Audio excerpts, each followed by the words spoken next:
Muy buenas noches para todos. Muchísimas gracias por la invitación.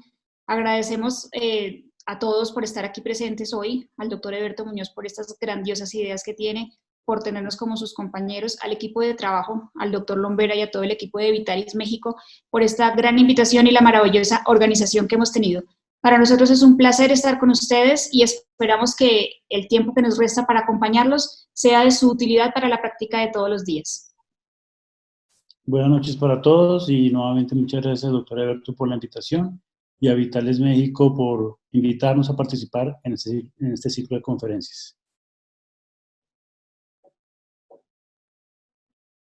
Vamos a compartir pantalla y dar inicio a la presentación.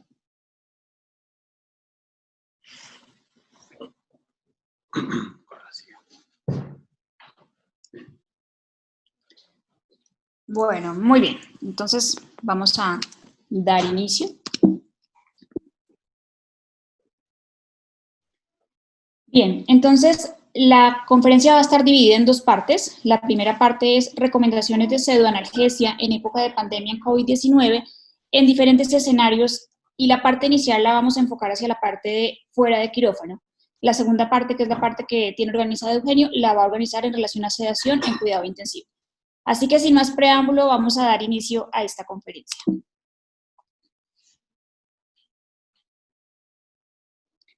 Entonces, aquí básicamente lo que quiero que recuerden es mi correo electrónico. Cualquier duda, cualquier inquietud que tengan, por favor me la pueden hacer llegar si no logramos hacer respuesta en esta conferencia. Declaro mi conflicto de interés. Y bueno, nosotros 2019 arrancamos llegando final de año, como siempre, con las expectativas que siempre nos trae el nuevo año, y pues era lo que nos esperaba para 2020. La generación de nuevos cursos, la generación de nuevas técnicas, la generación de mayor espacio, mayor estudio, viajes, paseos. Bueno, teníamos un 2020 lleno de muchas sorpresas. Expectativas todas positivas al 100%.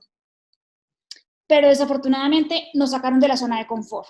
Veníamos con nuestro hilo bien llevado y de un momento a otro entramos en un caos que nos cambió paradigmas en todo lo que sabemos hacer, no solo en la parte médica, sino a nivel político, a nivel económico y no solamente en un país, sino que esto afectó a nivel mundial.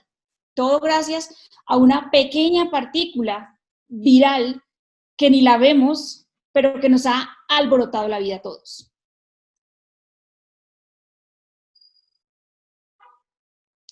Fíjense el gran cambio que nosotros hemos tenido en nuestras grandes metrópolis. Pasar de tener la gente atestada en las calles a no tener absolutamente nadie, ni vehículos, ni personas paseando, ni turistas. Entonces hemos entrado desde marzo en una época en la que muchos no teníamos ni idea. Yo diría que esta población no tenía idea de lo que era una pandemia. Finalmente dejamos de ser la generación X, la generación Z, los millennials, a pasar a ser la generación que nos tocó la pandemia. Todo gracias al maravilloso coronavirus. Hay que agradecerle, finalmente. Entonces, entremos en los antecedentes de lo que nos atañe hoy, que es el COVID. Y ustedes van a decir, ay, pero otra vez van a empezar. Y entonces érase una vez un pueblito llamado Wuhan, ¿cierto?, en China, que nos trajo glorias y bendiciones desde noviembre del 2019, cuando destacaron una serie de enfermedades de neumonías severas que no estaban relacionadas con nada de lo que se conocía. Y bueno, nada, este mercado chino empezó a tener una relación importante con lo que es el nacimiento del virus. El coronavirus es un virus de origen zoonótico que se transmite a los humanos y tenemos muchas clases de coronavirus. De hecho, varias de las grandes enfermedades a nivel pulmonar que han sido de difícil manejo y de alta mortalidad, como el SARS-CoV, como el MERS, han sido de origen zoonótico. Pues el SARS-CoV-2 no es la excepción. Definitivamente, esto hizo que generara un nuevo síndrome y que pues en este momento estamos viendo los resultados a nivel del mundo. Este es nuestro famoso coronavirus, que pertenece a la familia de Coronaviridae, ARN de cadena positiva, y que pertenece a la familia de los beta-coronavirus. Beta-coronavirus que afectan específicamente a mamíferos y a los humanos, y que la relación de sus síntomas están dadas en específicamente sistema neurológico, gastrointestinal y respiratorio dentro de sus mayores expresiones en síntomas. Importante, fíjense, esta diapositiva tenemos que tenerla en cuenta para lo que nos atañe más adelante en relación al tema de sedación. ¿Y por qué? Porque el virus se transmite gracias a las partículas que nosotros liberamos cada vez que tosemos, estornudamos o simplemente hacemos exhalación. Estas gotas, dependiendo de su tamaño y dependiendo de la fuerza con que salgan de nuestra boca, van a repartirse en a diferentes metros o a diferentes distancias, que es lo que va a hacer que el virus pues quede ahí listo para que podamos adquirirlo. Entonces recuerden, tos, estornudo, exhalación y aerosoles. Fíjense que la exhalación al ser gotas gruesas, unos 5 a 2 metros, por eso el distanciamiento debe ser a 2 metros, ¿cierto? Y cuando se estornuda, fíjense que puede llegar hasta casi 6 metros. Realmente es una distancia bien importante, y los aerosoles, que los vamos a detallar un poquito más adelante. Entonces, ¿el tamaño de las partículas importa? Sí, sí importa. Esto viene de un artículo de pediatría del 2005, de la revista de Pediatría de Atención Primaria, que nos explica básicamente, dependiendo del tamaño de las partículas, cómo funcionan los inhaladores, ¿sí? ¿Por qué es importante? Porque dependiendo del tamaño de las partículas, como ustedes lo pueden ver ahí, pues entre más pequeñas pueden ubicarse a mayor nivel de profundidad dentro de la parte respiratoria y depositarse a nivel alveolar, que es lo que finalmente, pues en la parte de entrada del virus va a ser por toda la parte respiratoria, y ya sabemos por qué. Otro detalle importante, tiempo de viabilidad. Entonces, fíjense, en el aire puede quedar suspendido hasta 3 horas y ser viable. En cobre, 4 horas. En cartón, 24 horas. En plástico, 72 horas. Acero inoxidable, 72 horas. Bueno, pero pues es que porque esto es importante en nuestra práctica, porque nosotros, hablando de sedaciones fuera de quirófano, y en general, vamos a tener diferentes superficies que van a hacer que tenemos que tener en cuenta estos tiempos para saber el virus, cuánto tiempo va a estar viable en las diferentes zonas que vamos a tener. Las rutas de transmisión, las más importantes, estas 4. Transmisión directa, paciente infectado que tiene contacto directo con otra persona. Contacto indirecto, algo que ha sido tocado por un paciente infectado que ha quedado con algo de saliva y que toca la otra persona. A nivel de lo que hablamos o lo que liberamos, como la gráfica que les mostré anteriormente, y la última, que son los aerosoles que se liberan cada vez que vamos a hacer la atención a un paciente. Bien, procedimientos asociados a liberación de aerosoles. Fíjense que hay bastantes, y traté de recopilar los que encontré dentro de la literatura porque son muchos.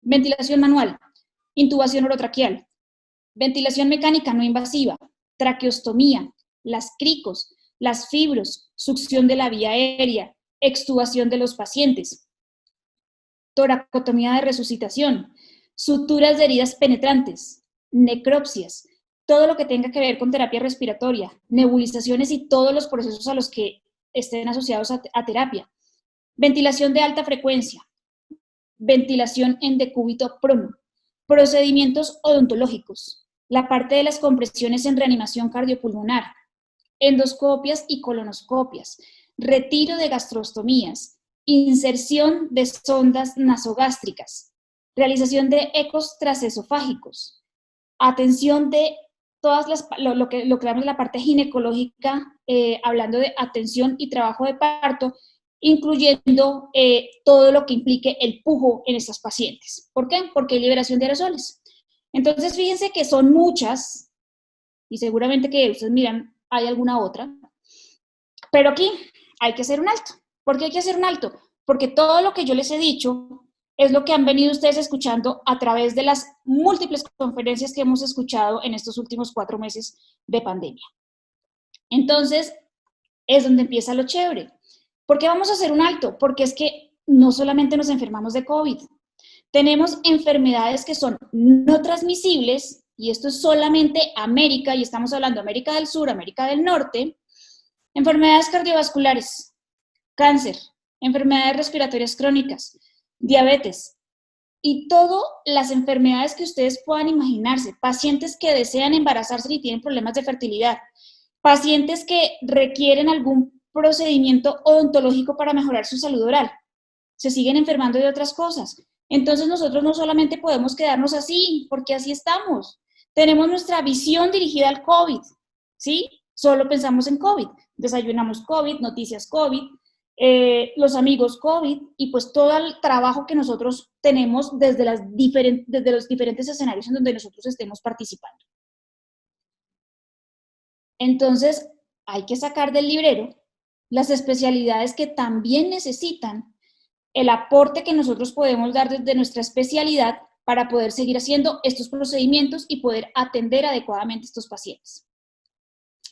Y aquí voy a hacer un alto, y para las personas que me han visto, saben que he utilizado esta diapositiva. ¿Por qué? ¿Qué es sedación? La definición no ha cambiado, sigue siendo la misma. Hemos modificado algunas cosas, lo vamos a ver un poco más adelante. Esta definición de Cambridge del 2012 me parece la más completa y por eso siempre la traigo a colación.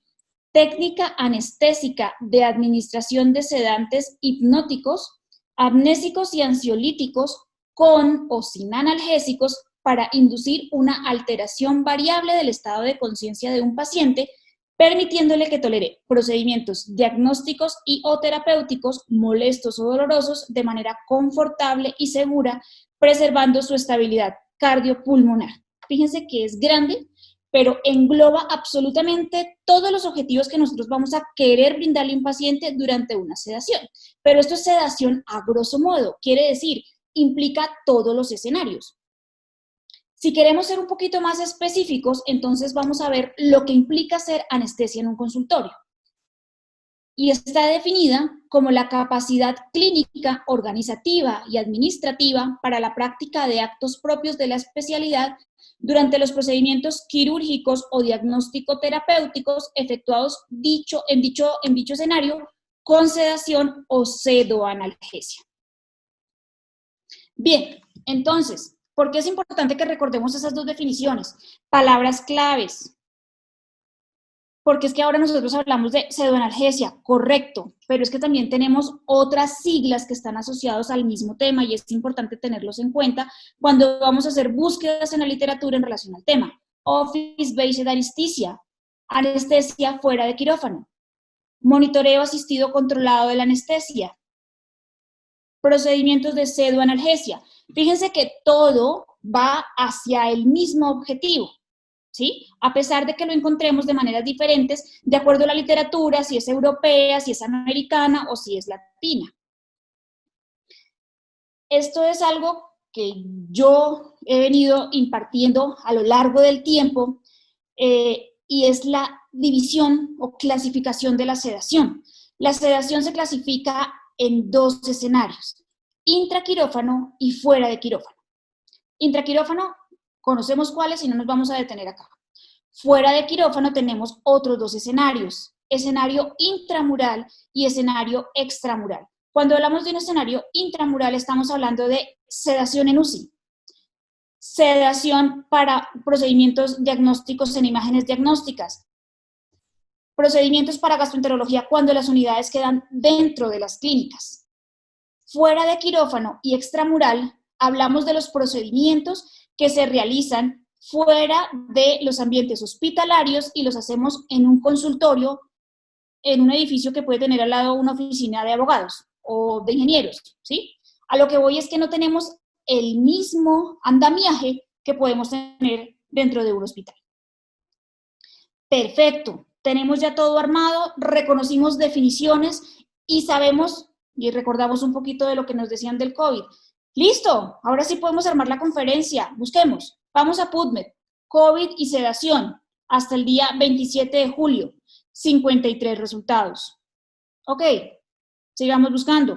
Relacionemos ahora sedación, COVID y alguna de las siglas que les mencioné en relación a la sedación fuera de quirófano. No hay resultados. No hay resultados. ¿Por qué? ¿Por qué no hay resultados? Porque todo lo que está dirigido en este momento en relación a la parte farmacéutica, de equipos biomédicos y toda la parte de investigación está dirigida hacia la vacuna del COVID, el tratamiento del COVID, cómo se produce y se genera la enfermedad, cómo la vamos a controlar, ¿cierto? ¿Qué le vamos a hacer al paciente? Pero hemos dejado de lado cosas como esta. Entonces, por eso no tenemos información. Yo seguí buscando y me encontré en el Journal del Cleveland. Ellos tienen un apartado exclusivo de COVID y hay un artículo pequeño, pero con unos tópicos importantes, se los recomiendo que lo busquen, en relación a los procedimientos en sedación. 1, bien, vamos bien. Adicionalmente, encontrarán en la Revista Colombiana de Anestesiología las recomendaciones para sedación fuera de quirófano, que está en este momento en impresión, donde pueden encontrar todo lo que vamos a hablar en la conferencia, y bueno, ya van 2.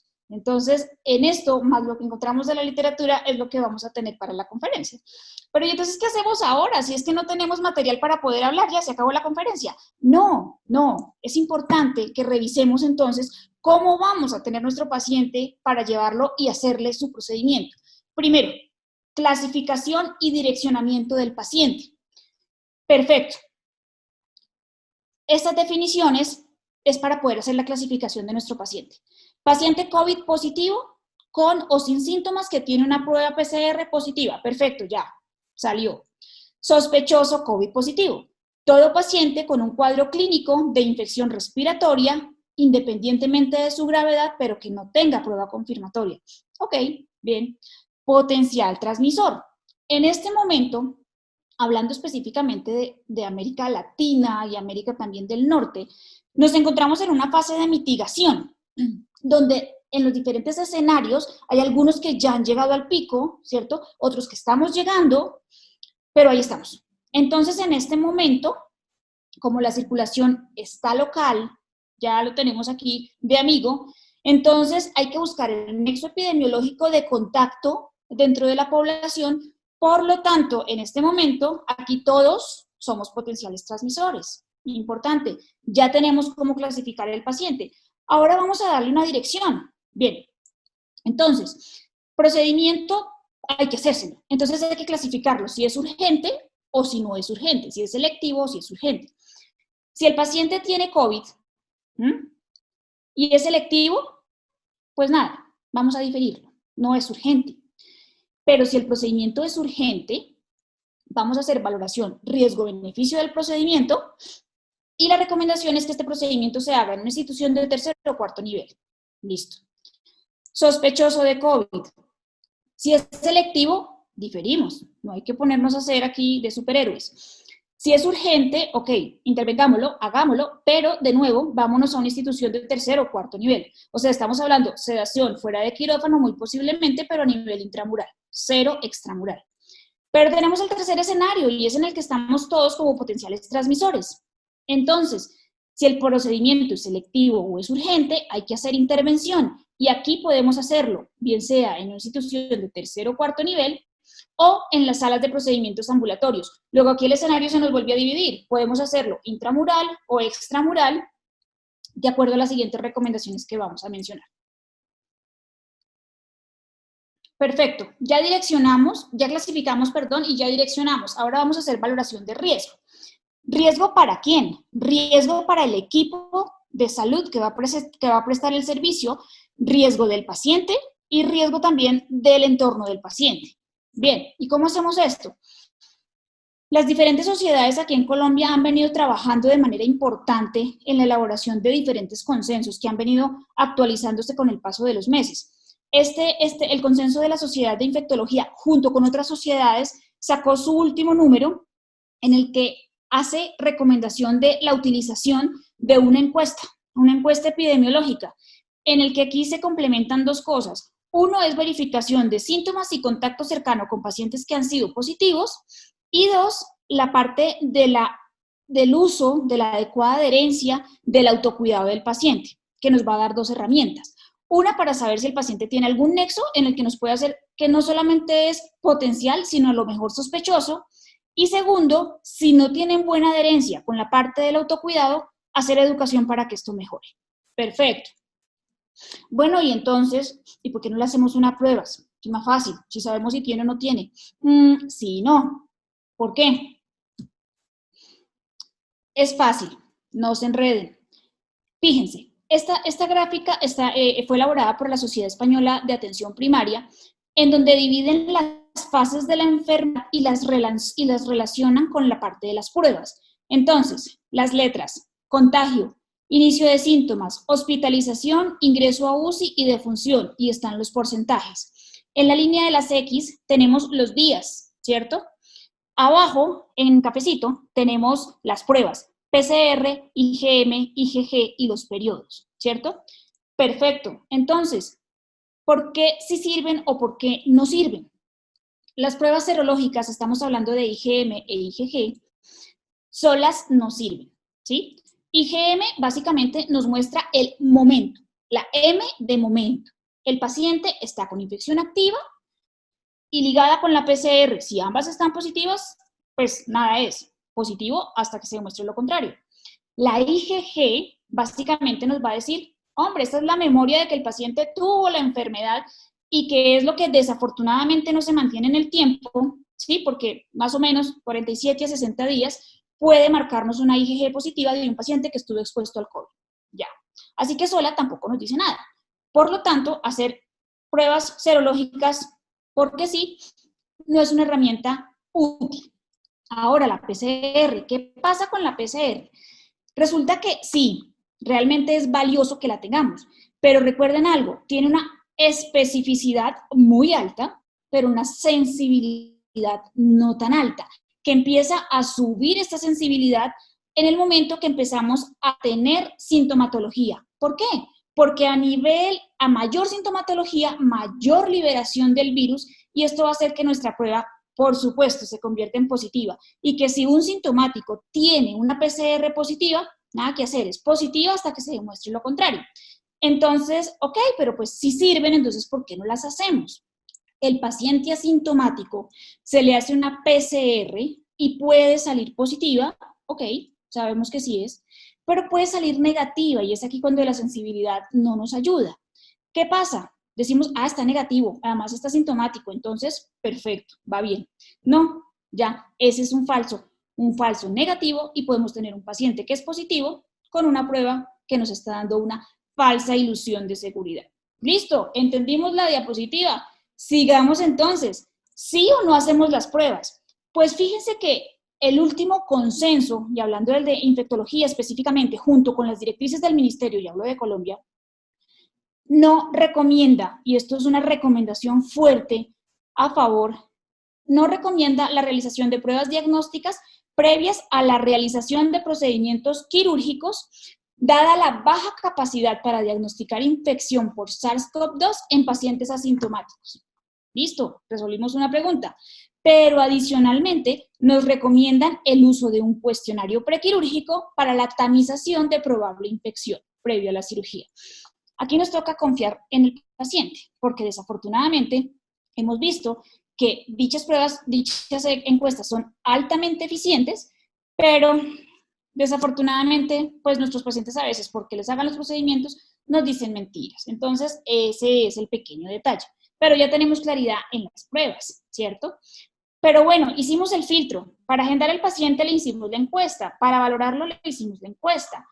Perfecto. Y resulta que el día del procedimiento nos llegó con alguno de estos síntomas. ¿Qué hacemos? Fácil. Cancelamos. No podemos exponer el equipo, ni el paciente, ni su familia a hacer un procedimiento que muy seguramente en ese momento no va a ser necesario hacerle, sino más bien manejarle su patología actual. Bien, piensen y recuerden, seguridad ante todo. ¿Seguridad para quién? Seguridad para el equipo, seguridad para el paciente, seguridad para el entorno del paciente. Fíjense que tenemos 3 actores bien importantes. Bueno, y entonces, acuérdense, en este momento, absolutamente todos somos potenciales transmisores. Llévense eso en la mente, bien importante. El escenario nos cambió en en meses, ¿cierto? Hacia la izquierda, en la parte superior, encontramos cómo hacíamos, y digo hacíamos porque yo me dedico al 100% a sedaciones, hacer procedimientos fuera del quirófano. Ustedes pueden ver aquí una unidad odontológica, por supuesto con absolutamente toda la monitoría exigida, pero fíjense cómo estamos ahora en 2020, que es la que encontramos abajo, ¿cierto? La seguridad, lo que hacemos como procedimiento sigue siendo lo mismo, pero aquí estamos optimizando otras cosas para que nosotros también estemos seguros. Entonces, este es el panorama que nos deja el 2020. Bien, empecemos con las recomendaciones. Primero vamos a dar unas recomendaciones generales para terminar con unas recomendaciones específicas en relación a los procedimientos.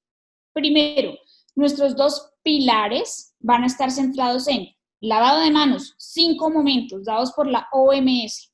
Segundo, utilización de los elementos de protección personal. Muy importante, tenemos que considerar qué procedimientos son urgentes y prioritarios, sobre todo en este tiempo. Actualmente en nuestro país se están estableciendo una serie de cuarentenas por zonas, por sectores, por ciudades, dependiendo de cómo se está manejando el pico, porque nos estamos quedando sin UCI. Hasta anoche teníamos en Bogotá más del 92% de ocupación de las unidades de cuidado intensivo. Por lo tanto, la Secretaría ha sacado una serie de recomendaciones y de circulares en las que dice que los procedimientos que se realicen tienen que ser considerados urgentes o prioritarios. Entonces, empezamos a hacer selección, dependiendo de nuestras circunstancias en cada país. El paciente tiene que firmar un consentimiento del procedimiento como siempre se hace, pero adicionalmente la recomendación es que el paciente firme un consentimiento en marco de la pandemia. ¿Por qué? Porque al paciente hay que decirle que el riesgo no es solo porque se vaya a hacer el procedimiento como tal, sino porque el virus está andando en la calle. Pudo haberlo cogido en el supermercado, en el banco. Entonces, es importante que el paciente conozca eso. Es importante informarle lo que estamos haciendo, el momento en que estamos, y tiene que quedar por escrito la encuesta que se le hace al paciente donde él notifica que no estuvo expuesto, o sea, que todo lo tenemos como no, y debe ser firmado por el especialista que realiza el procedimiento y por el paciente. Bueno, entonces, ¿qué le vamos a decir a nuestro equipo médico? 1, uniforme quirúrgico, que no debe ser el mismo que utilizamos en la calle. Muy importante, al lugar a donde lleguemos hay que cambiarse siempre. La no utilización de accesorios. A nosotras nos encanta vernos bellas, aretes, cadenas, relojes, pulseras, pero pues en este ámbito nos toca dejarlos para la casita. El no uso de celulares ni de elementos que se consideren fómites, parlantes, demás. Si llegasen a utilizarse, deben estar estos vinipelados o en bolsas Ziploc y deben cambiarse por cada procedimiento y deben ser limpiados tal cual como se limpian absolutamente los monitores y todos los equipos que utilizamos con el paciente. Recomendación para los jóvenes, ausencia de barba. Barba, estoy hablando de la barba que es frondosa, ¿sí? Que la tienen divina, se ven divinos, pero en este momento no nos va a hacer buen sello el N95 y se convierte en riesgo. Entonces, ojo con la barba. Las niñas, cabello todo el tiempo recogido, colita para que nos quede el cabello todo dentro del gorro, que no se nos salga nada, porque se convierte en riesgo para nosotros. Lo traemos entonces en la casa, en el cabello a la casa. Y un calzado que sea de fácil limpieza e idealmente utilizarlo exclusivo para el lugar de trabajo.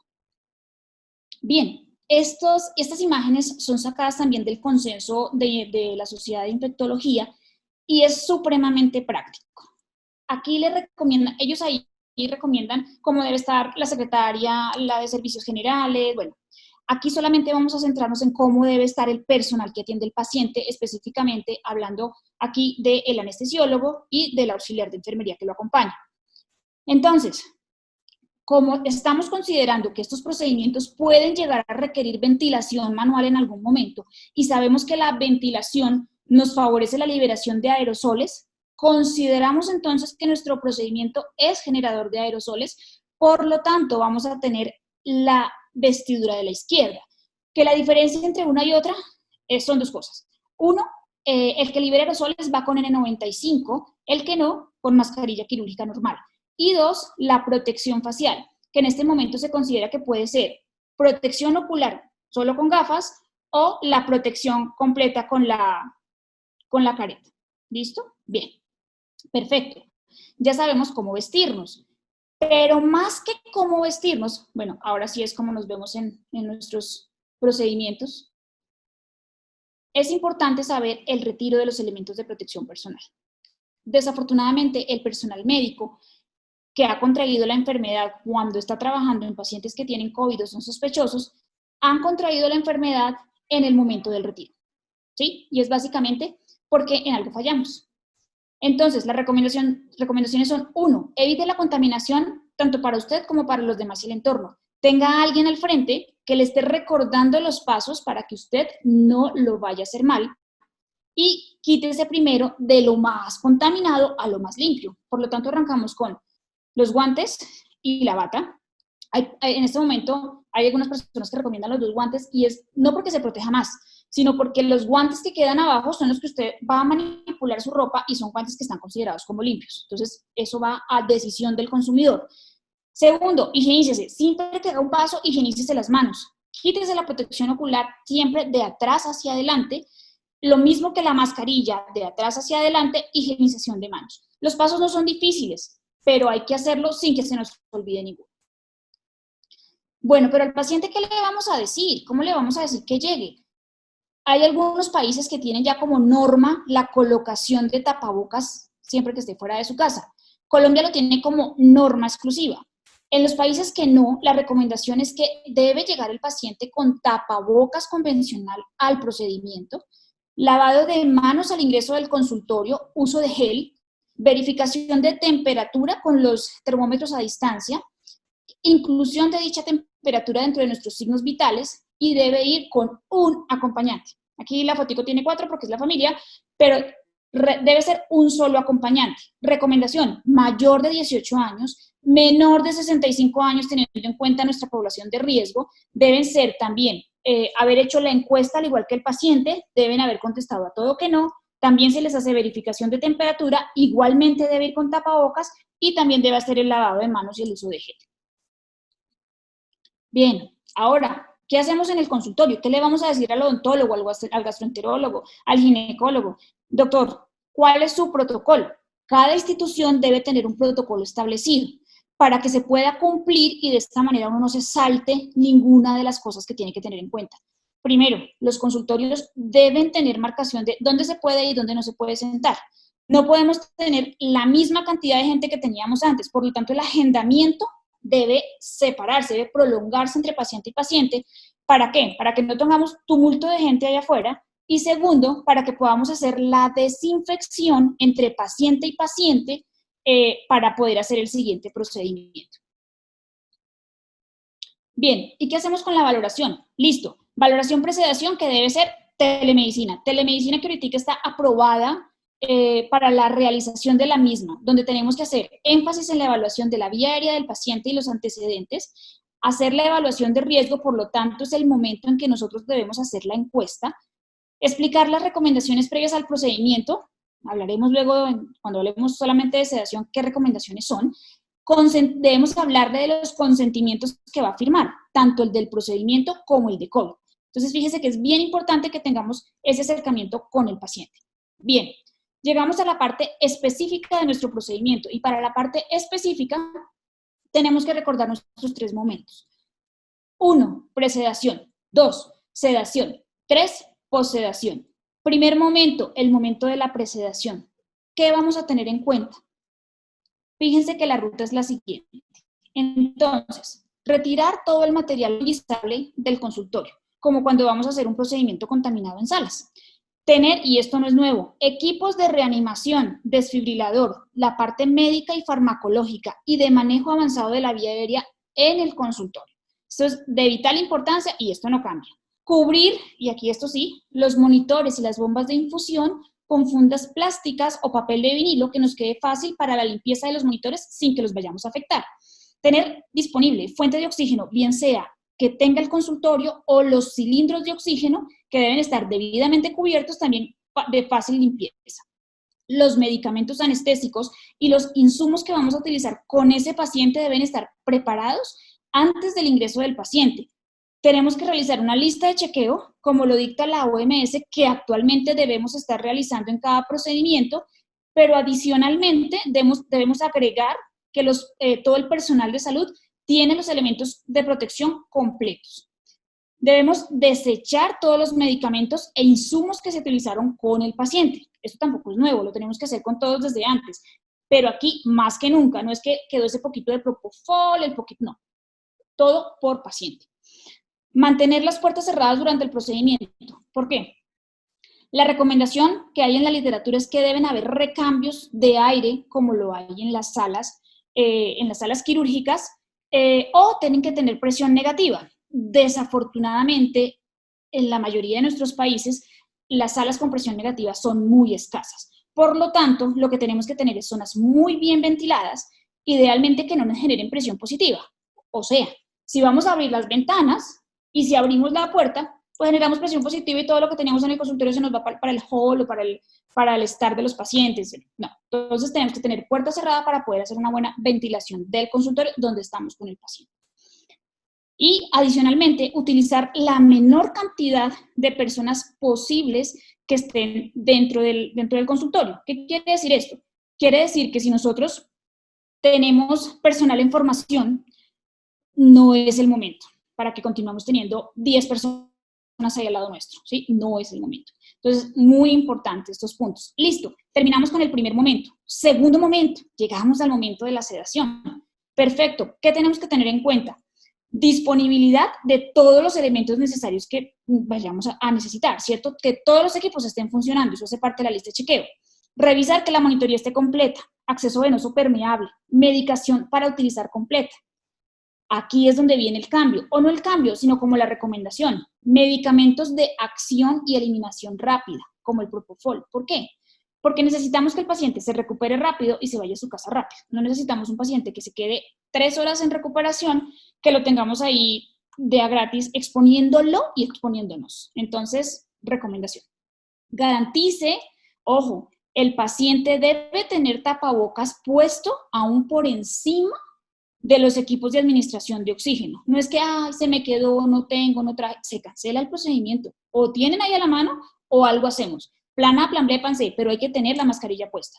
Eviten el flujo alto, ¿sí?, de oxígeno. Por lo tanto, la recomendación es cánula nasal a máximo 3 litros, no más de eso, ¿sí? Idealmente, no máscaras faciales. Pero en caso de que el paciente llegue a presentar desaturación, por lo que sea, apnea, y tengamos que ventilarlo, tenemos que asegurar buen sello de la máscara para evitar escapes y obviamente salida de aerosoles y volúmenes bajos. Como aquí solamente necesitamos recuperar el paciente, seguramente con 1 o 2 veces que lo hagamos será suficiente y continuaremos con la cánula nasal y el tapabocas del paciente encima. Inducciones, si usted me dice pues que no es anestesia general, de acuerdo, pero es que en las sedaciones también hacemos inducciones. Tienen que ser lentas, progresivas, tituladas e idealmente muy bien balanceadas. ¿Qué quiere decir? Que tenemos que hacer la aplicación de TIVA en sedación para que podamos tener objetivos cumplidos y no vayamos a pasar de sedación grado 1 a sedación grado 4, que recuerden ustedes que es anestesia general. Entonces, capnografía. Si la capnografía venimos haciendo énfasis desde hace un buen tiempo que es una herramienta útil, en este momento es un escenario ideal para utilizarlo. ¿Por qué? Porque nos va a ayudar a tomar decisiones tempranas que muy seguramente nos va a ayudar a que no tengamos que hacer intervención de la vía aérea del paciente. Última recomendación. La recomendación en este momento es no benzodiazepinas a menos de que sea estrictamente necesario y no uso de opioides, a menos que sea estrictamente necesario. O sea, aquí no es que, porque es que a mí me gusta el fentanil o el remifentanil, no. Aquí es el paciente tiene indicación porque hay un manejo del dolor importante y hay que ponerle el fentanil o el remifentanil o el opioide que vayamos a utilizar y se le pone. De lo contrario, no. ¿Por qué? Porque acuérdense que el sinergismo que hay entre propofol, benzodiazepinas y opiáceos va a hacer que el paciente aumente el tiempo de estancia y que no se nos recupere rápido. Entonces, y bueno, lo otro es que si vamos a utilizar el fentanil, es importante que ustedes hagan una administración lenta del mismo para que el paciente no vaya a toser y pues no haya liberación de aerosoles. Bien, Esto es súper importante. Asegúrese que los objetivos de la sedación se mantengan, evitando la superficialización del paciente, haciendo que no tenga ni movimientos ni nada que favorezca la liberación de aerosoles. Supremamente importante mantener los objetivos de acuerdo al tipo de procedimiento que vamos a hacer. Bien, llegamos al último momento y ya estoy finalizando. Llegamos al momento de la possedación. ¿Y aquí qué hacemos? Entonces, importante, acuérdense que aquí igualizamos herramientas para hacer la medición de cómo está el paciente y demás, pero aquí, ¿qué vamos a tener en cuenta específicamente en este escenario? Minimizar la posibilidad de tos en esta fase. Recuperar idealmente el paciente en la misma área en donde hicimos el procedimiento. Controlar dolor y manejo de náusea y vómito para evitar liberación de aerosoles en el proceso de recuperación. Recomendaciones por escrito siempre al paciente, o sea, dárselas al acompañante y aclarar cualquier duda que pueda tener.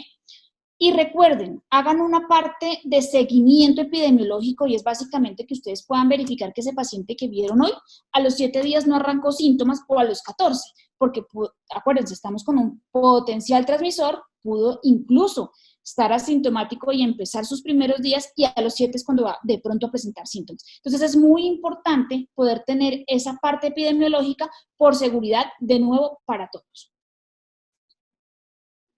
Bien, recomendaciones finales. Estos fueron los puntos que nosotros trabajamos durante toda la conferencia. Por lo tanto, son las conclusiones. Paciente que va para sedación fuera de quirófano en tiempos de COVID.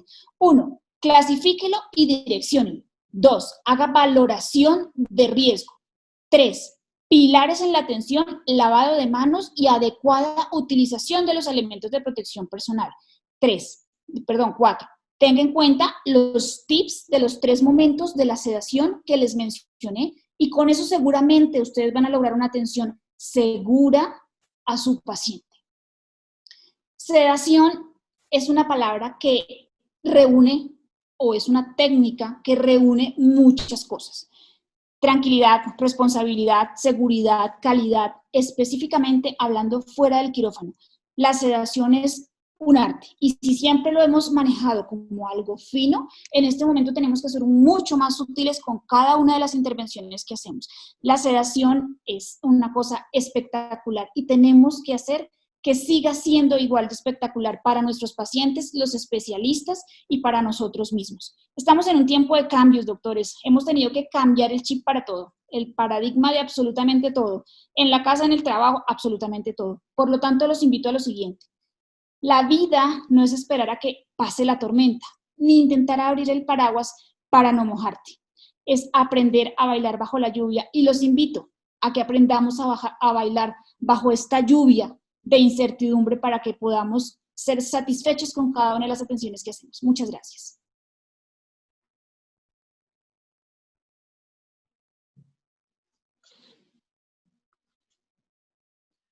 Bueno, nuevamente, buenas noches. A mí me corresponde el otro escenario. Una cosa es prepararse para prestar un servicio de calidad y seguridad en un área donde uno no cuenta con todos los recursos para la asistencia de un paciente en caso de alguna complicación, ya que son recursos limitados. Entonces, ¿cuáles van a ser las recomendaciones de sedoanalgesia en época de pandemia? En época de pandemia COVID-19 en el escenario de cuidado intensivo. Soy anestesiólogo intensivista, como mencionó el doctor Alberto Muñoz al momento de la presentación. Aquí es para mostrarles cuáles son las instituciones en las cuales yo trabajo y el 50% de mi tiempo lo dedico al cuidado intensivo en la Fundación Santa Fe de Bogotá y en la Clínica Nueva del Lago. Tengo que declarar conflictos de interés, ya que hago parte de la junta de la empresa Hipnos y he sido invitado por Vitales México a participar en este ciclo de conferencias.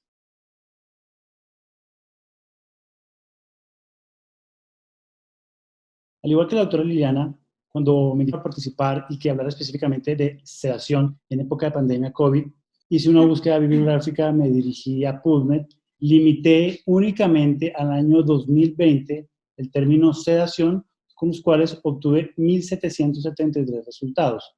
Y también limitado al mismo año 2020 la palabra COVID, y los resultados obtenidos fueron 34.287. Y al combinar estos dos términos, los resultados que obtuvo la doctora Liliana fueron 53 para el 27 de julio y hasta ayer ya habían 55 artículos acerca de sedación y COVID, pero no había que fuera de quirófanos, es sedación exclusivamente en el área de cuidado intensivo. Al revisar los 55 artículos que daba el resultado, seleccionaron los que consideré más importantes y que podrían servir para resumir esta conferencia. Traté de resumir, así como un compendio del tema de sedación en cuidado intensivo en época de pandemia COVID en 4 partes la conferencia. La primera parte es hablar de sedación en términos generales, la segunda parte es hablar de sedación en época de pandemia COVID, la tercera parte es hablar acerca de las recomendaciones con el uso de los relajantes neuromusculares y la cuarta, la monitoría de la sedación en cuidado intensivo. Entonces, esta conferencia la voy a empezar dándole las conclusiones. ¿Por qué? Normalmente todas las conferencias al final llevan las conclusiones, pero después de revisar los artículos los tengo que dar de una vez para que al final entendamos las recomendaciones de la sedación en cuidado intensivo en pacientes con SRA severo por COVID. Entonces, uno, como decía la autora Liliana, la sedación es un arte, pero no solo es un arte, también es un reto. Si ustedes me lo preguntan, a mí me parece mucho más fácil administrar anestesia general donde uno intuba a un paciente, lo asiste, lo anestesia o lo seda profundamente. Entonces la sedación es un reto, no es fácil y no es igual para todos. ¿Por qué no es igual para todos? Porque hay que individualizar cada caso. No es lo mismo sedar un paciente joven, un paciente con antecedente de farmacodependencia o un paciente con antecedentes de alcoholismo activo y pesado. No es lo mismo un adulto mayor, no es lo mismo un obeso. Por eso, la tercera conclusión es la misma talla no es para todos. Y la cuarta conclusión es, nosotros trabajamos desde el punto de vista de la medicina basada en la evidencia, que es lo que nos dan la literatura, las recomendaciones, qué medicamento, qué dispositivo y qué dosis debo usar. Pero también tenemos que saber con qué herramientas contamos, cuál es la existencia que tenemos para poder trabajar con nuestros pacientes en nuestras ciudades o en nuestras instituciones. Y el tercer punto es que tenemos que trabajar con la experiencia. Si hay personas que no han trabajado, por ejemplo, con desmetomidina, están acostumbrados a trabajar con benzodiazepinas, con opioides, pues esa es la experiencia de ellos, pues también tienen que reconocer que este tipo de medicamentos también tienen unos efectos adversos. Entonces, tenemos que cambiar el escenario. El escenario no puede ser este para nuestros pacientes, un paciente despierto, relajado, con dolor, tenemos que cambiarlo, ofrecer al paciente confort, donde él esté tranquilo, esté relajado, no tenga dolor, no tenga que recordar esa situación en la que se encuentra en ese momento. Entonces, ¿cuáles van a ser las indicaciones de sedación? Esta es la primera parte de la conferencia, donde hablamos de generalidades de la sedación. Indicaciones, 1, manejo del dolor, que hoy en día es el pilar principal de la sedación y cuidado intensivo. Segundo, el manejo de la ansiedad. Tercero, ¿para qué estamos sedando a los pacientes? Para disminuir el consumo de oxígeno en diferentes condiciones o patologías en las que se encuentran ellos. Cuarto, disminuir la respuesta al estrés, disminuir respuestas simpáticas en el paciente, taquicardias, hipertensión, se favorezcan arritmias, probabilidades de eventos coronarios. La quinta indicación sería la prevención y que es importante en este momento, es prevenir la asincronía paciente-ventilador. La siguiente indicación es la reducción de impactos neurocognitivos en el paciente. No es agradable para un paciente, después de haber pasado una situación crítica en cuidado intensivo que recuperarse, tenga un estrés postraumático, que haya tenido despertar durante una sedación y que haya estado relajado, o que tenga depresión por este tipo de situaciones, o que tengan déficit cognitivos post-sedación, como los mismos déficits cognitivos post-anestésicos.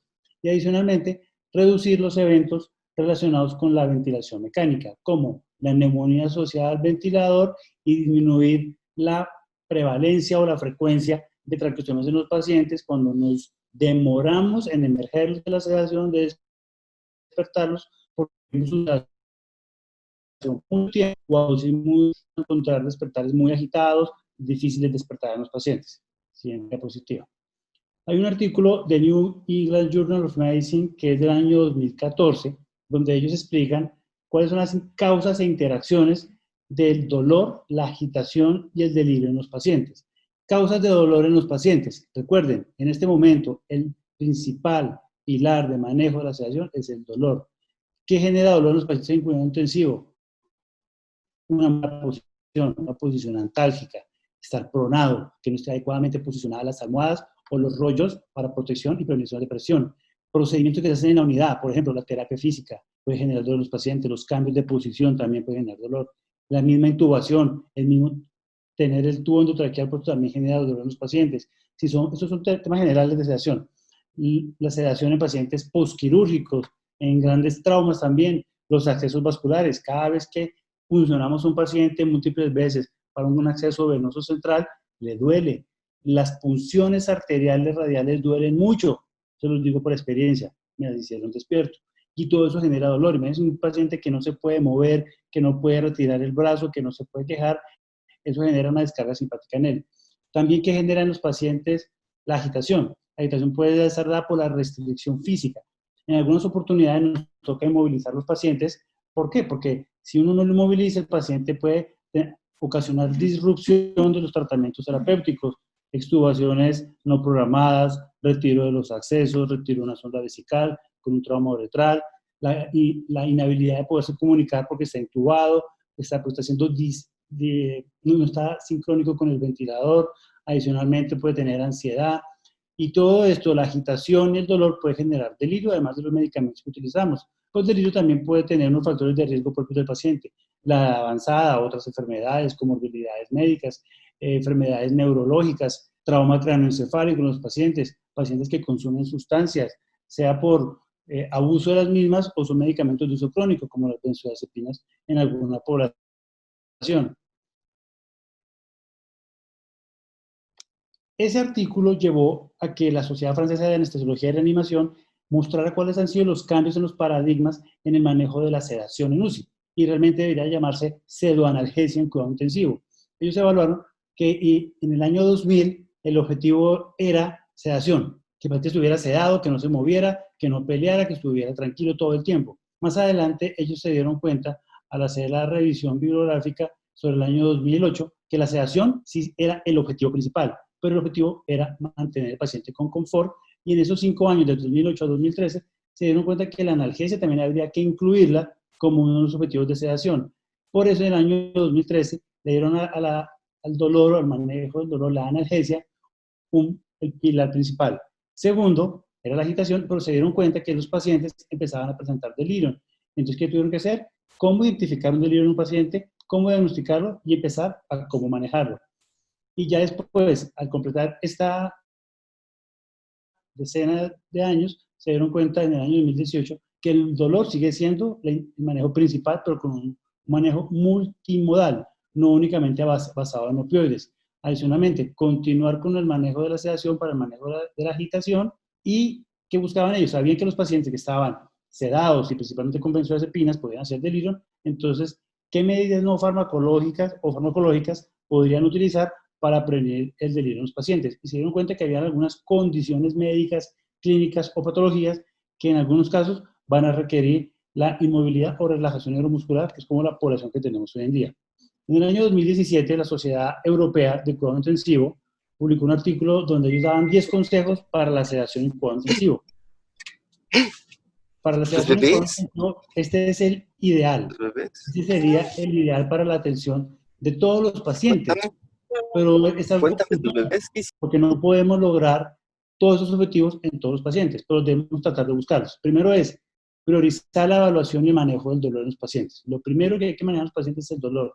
Segundo, ellos recomiendan tratar de buscar un paciente, dependiendo obviamente de la condición, de la patología que lo llevó a ese estado crítico, buscar que el paciente pueda estar despierto o con una sedación leve a moderada después de que lo hayamos inducido e intubado para cuidado intensivo. Obviamente todo esto depende del paciente, depende del escenario. Manejo multimodal de síntomas, manejar el dolor, manejar la ansiedad, continuar las benzodiazepinas de uso crónico si lo toma el paciente, administrar algunos medicamentos para manejar probables síndromes de abstinencia por haber suspendido, por ejemplo, sustancias psicoactivas o alcohol. Y cuando se utiliza la sedación profunda, que sería el cuarto punto, el cuarto consejo, es tratar de desescalarla o pasarla de profunda a moderada lo más pronto posible, dependiendo de la condición clínica del paciente. Quinto, usar herramientas de evaluación de sedación. Herramientas clínicas. Existen dos clasificaciones para evaluar el nivel de profundidad de los pacientes, que son el SAS y el RAS, y el RAS es la clasificación de Richmond, que es la que más usamos en cuidado intensivo. ¿Qué intervenciones no farmacológicas podemos usar? Apagar la luz de la habitación en la noche en el paciente, dimerizar la luz, si se puede cerrar puertas para disminuir el ruido, son cosas que se pueden hacer para que el paciente pueda mantener un ritmo circadiano también.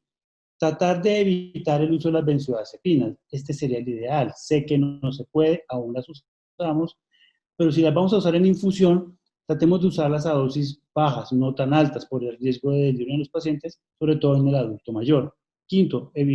Octavo, evitar la dependencia y la abstinencia de los fármacos que estamos administrando.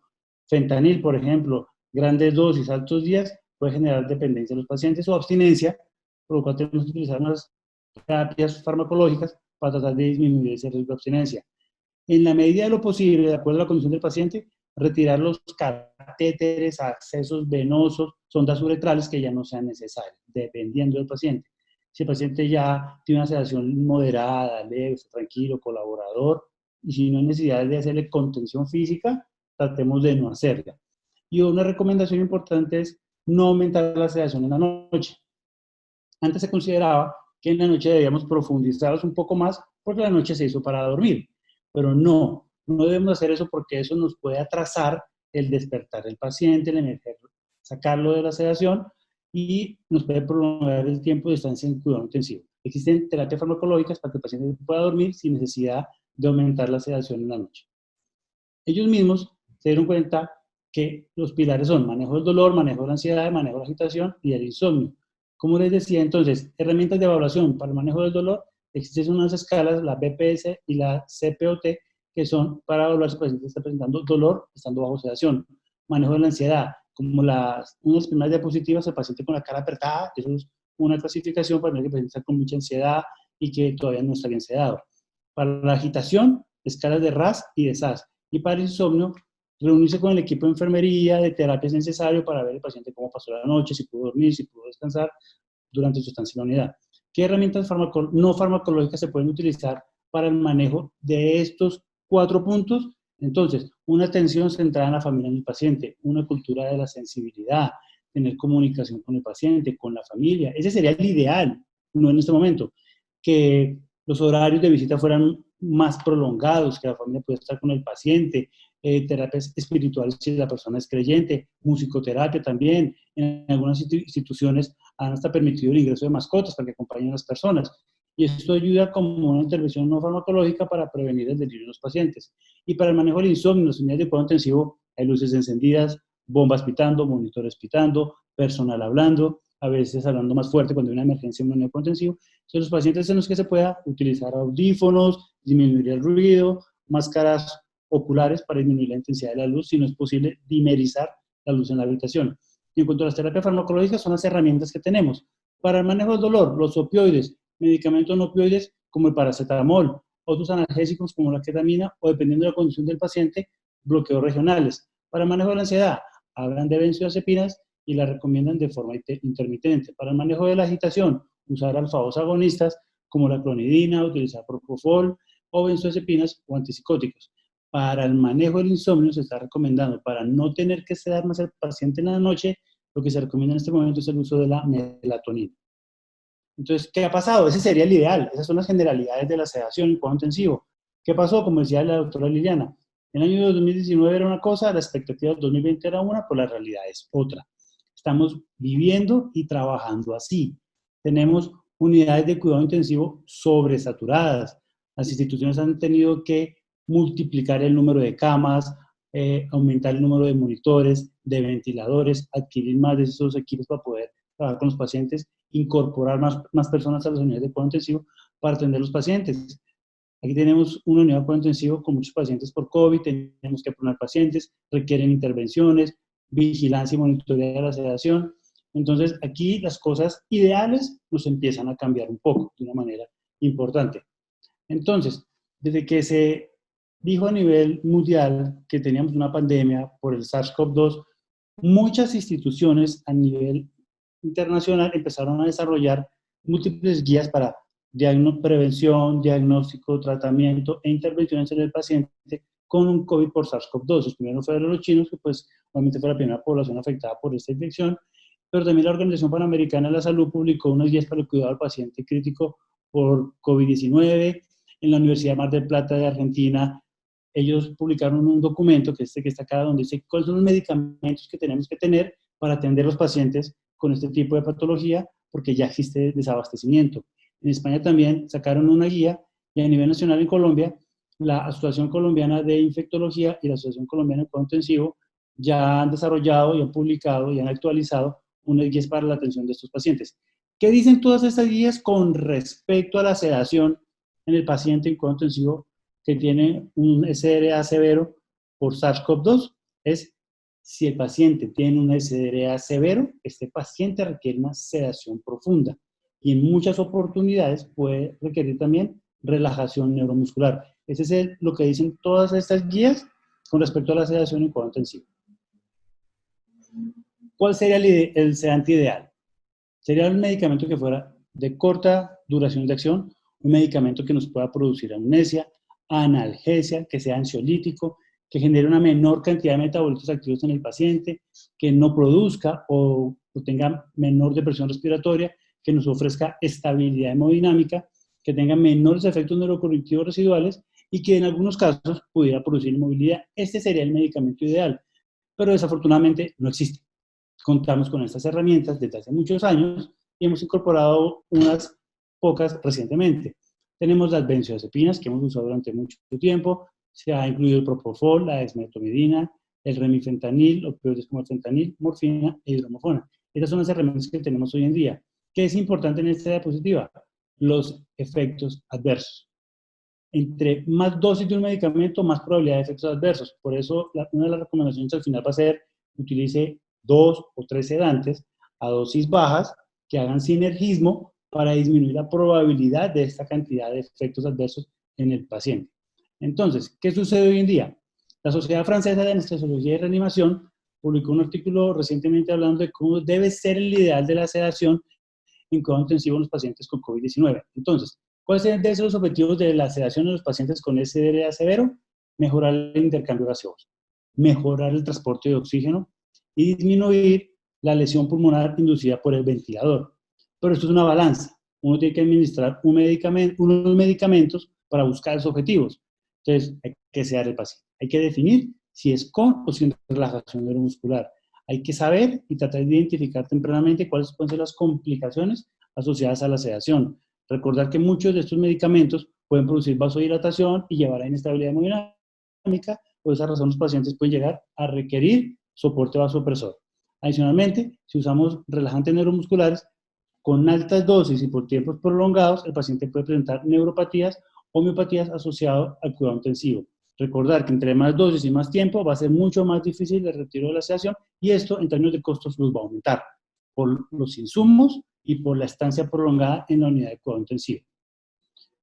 Adicionalmente, este año, en la revista Anestesia y Analgesia, hubo una carta al editor y un artículo, y hablando del artículo inicialmente, ellos hicieron en el Johns Hopkins un estudio, una cohorte nada más de 24 pacientes, y querían evaluar qué tanta sedación requieren los pacientes con SDRA severo por COVID-19. Y se dieron cuenta que estos pacientes alcanzaban a requerir 3 veces más las dosis habituales de opioides y 2 veces más las dosis habituales de benzodiazepinas.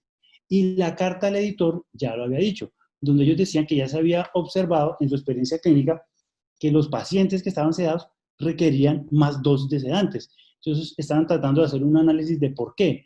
¿Qué hemos visto? Que hay un buen número de población joven que puede requerir más sedación para lograr los objetivos de la sedación, que puede que sean pacientes sin comorbilidades previas, pero que adicionalmente la infección por el SARS-CoV-2 que produce el COVID-19, esto puede hacer que el drive respiratorio sea mayor, por esa razón requiere más sedación para poder lograr una sedación profunda, y adicionalmente el virus también puede generar una respuesta inflamatoria intensa.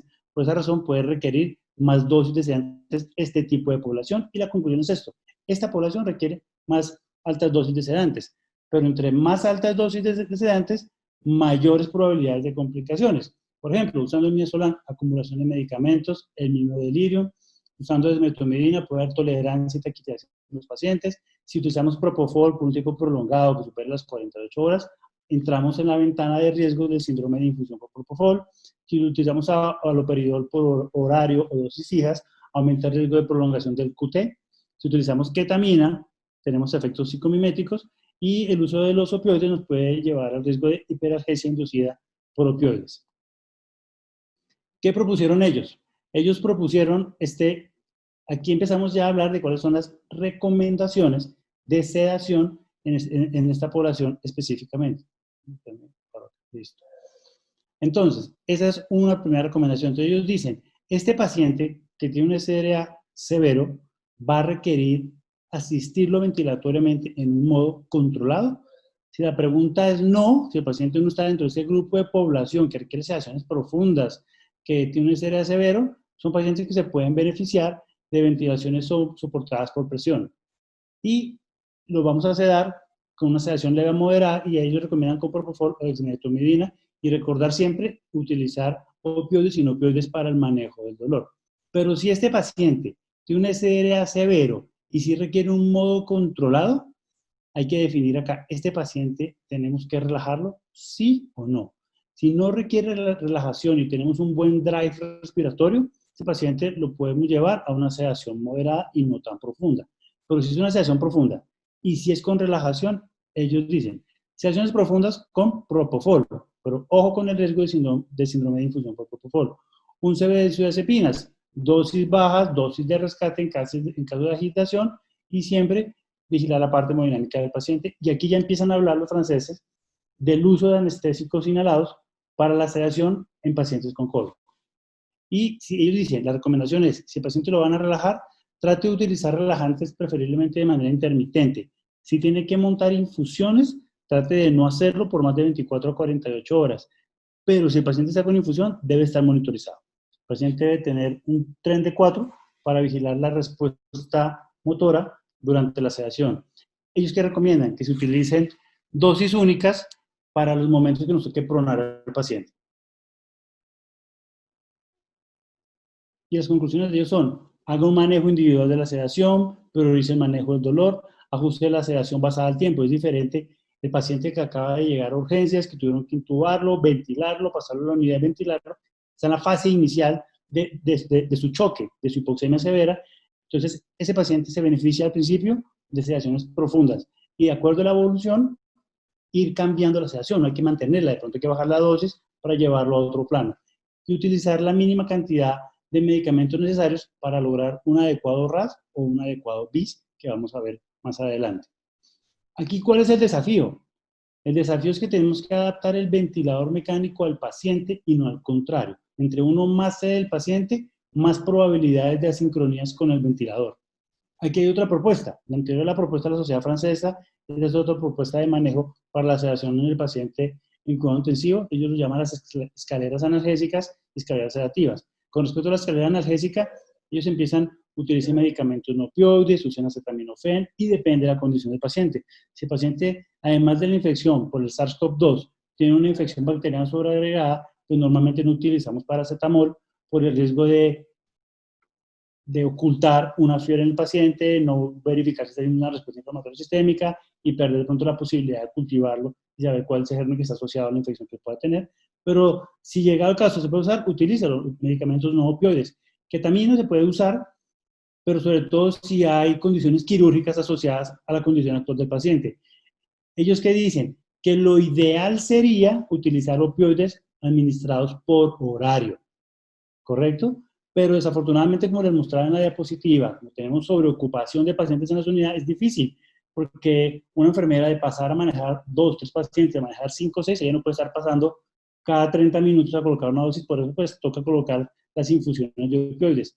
¿Cuándo usar la gabapentina? Cuando hay dolor neuropático asociado. Eso es con respecto a la escalera analgésica. Con respecto a la escalera de la sedación, utilizar antipsicóticos como olanzapina y está contraindicado en pacientes con Parkinson, utilizar propofol, desmedeto para sedaciones ligeras, lo mismo que decían los franceses, y el haloperidol se puede usar, pero en caso de agitación, por razón necesaria. Fenobarbital en los pacientes que consumen alcohol Y ellos acá dicen, idealmente, bolos de benzodiazepinas, pero el mismo ejemplo, la enfermera con muchos pacientes toca montar las infusiones, recomiendan dosis bajas. Recuerden que hoy en día el pilar principal es dolor y luego el manejo de la agitación. ¿Por qué melatonina? Que ya la había mencionado antes. La melatonina nos ayuda a inducir el sueño en los pacientes, por esa razón podemos usar una noche para que el paciente no tenga insomnio, pueda dormir y no nos toque aumentar la sedación que nos puede prolongar la estancia en la unidad de cuidado intensivo. Este es otro flujograma que lo ofrece el Hospital General de Massachusetts, que lo publicaron en la Asociación Americana de Colegios Médicos, donde, ¿qué es lo importante acá? El pilar principal, manejo de analgesia. Ellos colocan primero hidromorfona, probablemente es el recurso que más tengan ellos. De segunda línea, puede cambiarlo por fentanil o por infusiones de morfina. Para hacer el paciente, ellos arrancan con propofol y le pueden adicionar midazolam al paciente o le pueden adicionar ketamina. Relajantes neuromusculares, ¿cuál es el de elección en este momento? Es el cisatracurio. ¿Por qué? Porque tiene poco metabolismo hepático renal, su metabolismo es por el modelo de Hoffman y produce menos metabolitos en el paciente. Si no hay cisatracurio, ellos que tienen rocuronio y recomiendan esto. Ellos recomiendan como tercera opción el becuronio. La Sociedad Colombiana de Anestesiología y Reanimación no recomienda becuronio para el manejo de la relajación en pacientes con SRA severo en las unidades de cuidado intensivo. Bueno, esos son los sedantes y analgésicos endovenosos para la sedación en los pacientes en la unidad de cuidado intensivo. ¿Pero qué sucede? Ya hay reportados desabastecimiento de cisatracurio, de fentanil en Colombia y en Estados Unidos también. Entonces, ellos tienen que buscar herramientas alternativas para la atención de los pacientes en la unidad de cuidado intensivo. Y no es nuevo. Se ha propuesto ya desde aproximadamente desde el año 1989 el uso de los anestésicos inhalados para sedar pacientes y ya lo están promoviendo para que lo usemos en caso de disminución de los recursos o cuando toca convertir las salas quirúrgicas en unidades de cuidado intensivo, donde esa unidad de cuidado intensivo en una sala de cirugía, el ventilador es la máquina de anestesia. ¿Por qué se puede usar? Ellos recomiendan el uso del Seborane y del Isoflurane. Pueden disminuir la inflamación a nivel pulmonar, es una ventaja. Tiene un efecto broncodilatador y un efecto inmunosupresor. Y otro artículo publicado por la Universidad de Groningen, que queda al norte de Países Bajos, ellos hicieron estudios experimentales donde ellos dicen, sí, tienen efectos inmunomoduladores, nos pueden servir, disminuyen factores proinflamatorios, que los hay, disminuyen la apoptosis y que pueden mejorar la oxigenación en 4 horas, y esto fue un estudio en unos cerdos. Entonces, con respecto al uso de los anestésicos inhalados, hoy en día es, uno, la Asociación Americana de Anestesiólogos y la Fundación en la Seguridad del Paciente en Anestesia dicen, podemos usar las máquinas de anestesia cuando una sala quirúrgica se convierte en una unidad de cuidado intensivo y podemos utilizar los anestésicos inhalados para sedar al paciente. O si en una unidad de cuidado intensivo se han agotado los recursos, no hay midazolam, no hay fentanil, no hay desmedeto, o hay poco medicamento, podemos usar los mismos anestésicos inhalados sin llevar la máquina de anestesia a la unidad de cuidado intensivo. Existen estos dispositivos, la anaconda, que se conecta entre el circuito y el tubo del paciente, o el Mirus, que se conecta al ventilador mecánico, y lo que hace es que no vaporiza, sino que gotea, y estos dispositivos vaporizan el anestésico inhalado y sirven para sedación del paciente.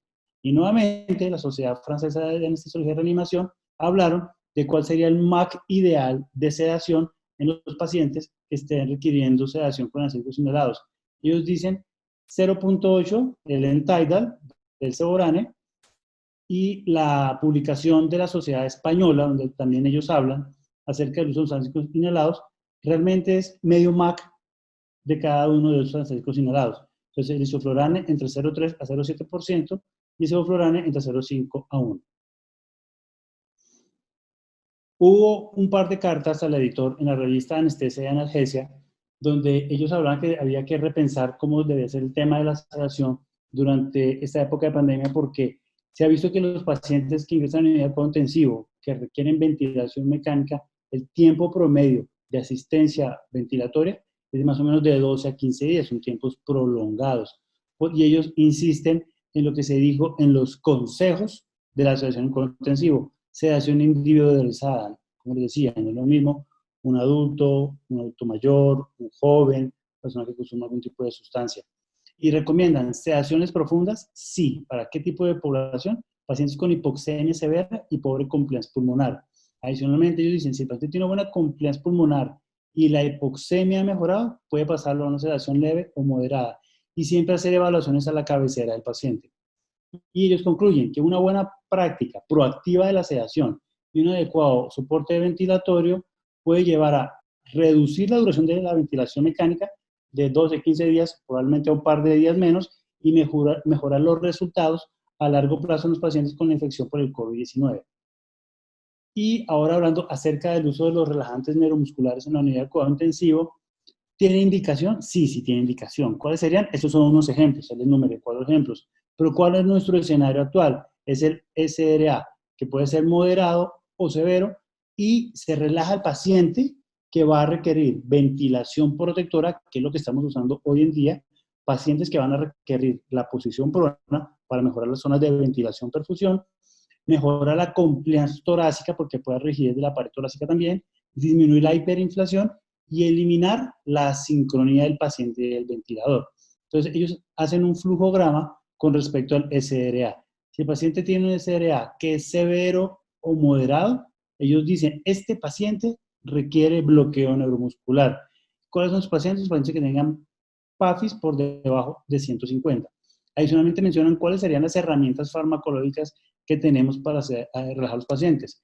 Entonces, para la intubación, hoy en día son intubaciones de secuencia rápida. Entonces, tenemos los despolarizantes y los no despolarizantes. Podemos utilizar succinilcolina y para infusiones, como les decía, y primero el cisatracurio. Si en su país lo hay, utilicen en caso de escasez de cisatracurio, el atracurio, y como siguiente opción, el rocuronio. Pero hay que recordar que todos los medicamentos no son inocuos, tienen efectos adversos y pueden llevar a complicaciones a posterior. Con respecto a los relajantes neuromusculares, pueden producir, cuando uno coloca infusiones prolongadas o a dosis muy altas sin monitorizar la relajación neuromuscular en el paciente, puede haber neuropatía, miopatía, polineuropatía también, anormalidades de la microcirculación. El paciente puede presentar una malnutrición proteica por la relajación también de su intestino. Pueden tener despertar. Si uno no evalúa la sedación del paciente, el paciente está relajado, puede estar despierto, con dolor, sin poderse comunicar, sin poderse mover, sin poder manifestar que tienen algún disconfort. Y adicionalmente puede haber daño ocular a nivel de la córnea porque el paciente no puede parpadear, entonces pueden haber queratitis, pueden haber las lesiones corneales que también hay que tratar de prevenirlas con medidas de protección o lubricación del ojo. Entonces, ¿cuál es la conclusión con respecto al uso de los relajantes musculares en época de pandemia COVID? Entonces, uno es, para la intubación orotraqueal, deben hacerse intubaciones de secuencia rápida, utilizando ¿qué relajantes musculares? Succinilcolina o rocuronio a dosis de secuencia rápida, y esto fue soportado en un artículo del Colegio Americano de Emergenciólogos en el servicio de urgencias. Pero si el paciente está en la unidad de cuidado intensivo, tiene un SRA severo, requiere sedación profunda y lo vamos a relajar, el medicamento de primera elección es el cisatracurio, de segunda opción el atracurio y de tercera opción el rocuronio, con las mismas recomendaciones que daban los franceses.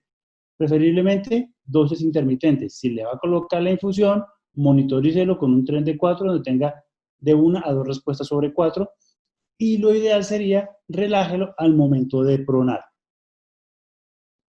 Con respecto al monitoreo de los pacientes en la unidad de cuidado intensivo, la recomendación hoy en día en los pacientes con infección por el COVID-19 es utilice videolaringoscopios y utilice los elementos de protección personal, igual como mencionaba la doctora Suárez, son los mismos en la unidad de cuidado intensivo.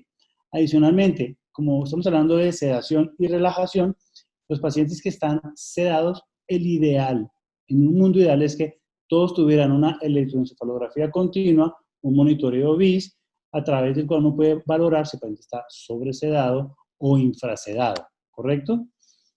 Aquí ellos dan unas recomendaciones que cómo se pueden reposicionar el electrodo en caso de que nos toque pronar el paciente, el uso del tren de 4, dan otras recomendaciones, deben haber áreas de trabajo aisladas para el personal, los computadores donde uno diligencia la historia clínica digital deben ser exclusivos de la unidad, no deben ser de la unidad, ni las calculadoras, ni las tablets, idealmente el kit de esferos o de dispositivos para escribir que sean exclusivos de allá y que no salgan porque se convierten en fómites, como decía la doctora Suárez, ellos se quedan en las superficies y si no los sacamos podemos contagiar el resto de la población con la que trabajamos o población que está en la institución.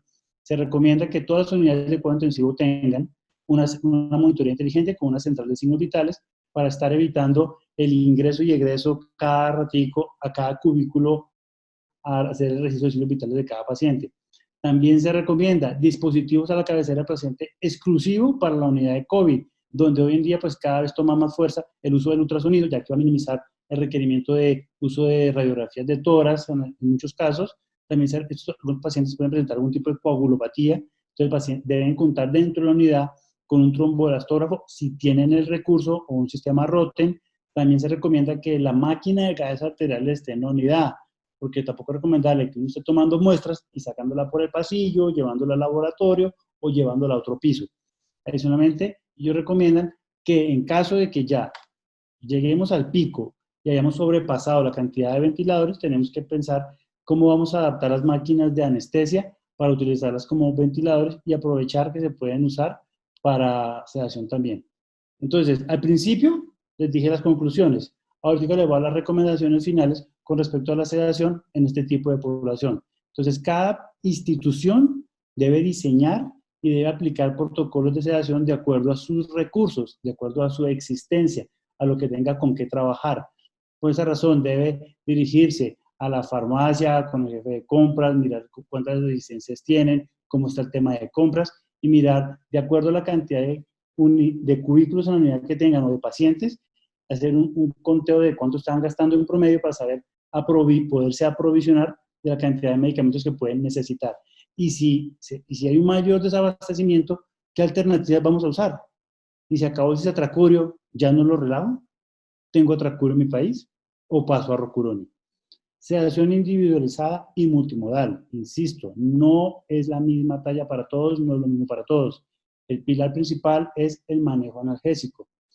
Y la sedación profunda está indicada en SDA severo, la relajación neuromuscular en casos específicos, donde no se recomiendan infusiones mayores a 48 horas por el riesgo de problemas o consecuencias que puede tener el paciente, y monitorizar la profundidad de la sedación. Clínicamente, con las escalas que existen, y si cuentan con el recurso, si cuentan porque uno puede tener una unidad con 10 camas, 12 camas, pero uno no tiene 12 monitores BIS. Entonces, tratar de dejar esos monitores para los pacientes más complejos o con sedaciones más profundas o con posiciones pronas. Bueno, muchas gracias a todos por su atención.